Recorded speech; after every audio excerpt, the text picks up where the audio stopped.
welcome to this 10-minute masterclass. I'm Rebecca Mickey, a gentle children's sleep consultant and author. And in this short masterclass, we're going to look at naps that happen close to bedtime. Let's get started. I'm sure you've experienced this. Your child will take a nap much later in the day than they usually would. And there can be a number of reasons for this. Maybe your child just napped late. Maybe you've had a hectic day. Perhaps you were in the car and they just fell asleep. And it just seems to be that no matter how long they nap for, bedtime is a mess. How a 4-minute nap can derail bedtime by 3 hours, I will never know, but it happens. Obviously, we want to avoid these late naps from happening, but sometimes it is just impossible.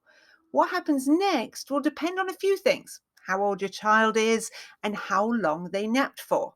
If your child is taking more than 2 naps a day, bedtime shouldn't be too wonky. Bedtime will just be later, but you just want to keep your child's awake period consistent. If they're awake for 2 hours between naps, you'll keep that awake period consistent before bed. If your child is napping twice a day, let's start by looking at how long this bonus nap was. Even if it was just a few minutes, you may want to make your bedtime a little later. 20 minutes should be okay. The reason we want to make the bedtime a little later is that your child is going to fall asleep later. If your child is going to lay in bed and they're trying to fall asleep, but they're not as tired as they usually are, they may get wiggly. And when a child gets wiggly, they begin to get a little noisy, goof around, and procrastinate. They're not going to fall asleep until way later.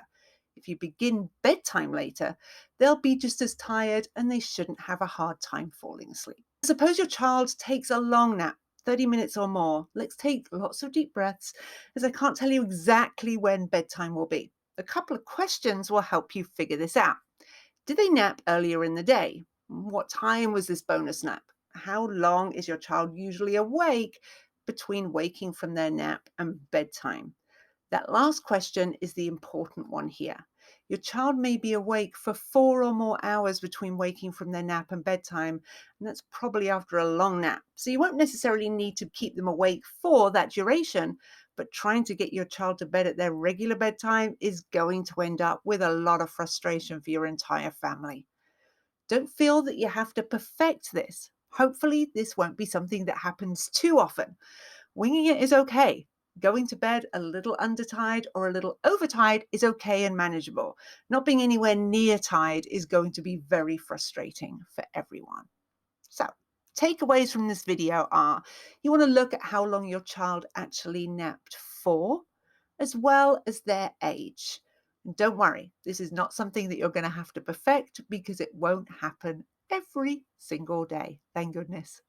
If you are a Slumber Academy member, make sure that you grab your download, which will have some examples there on different daily schedules you should have after these little bonus naps.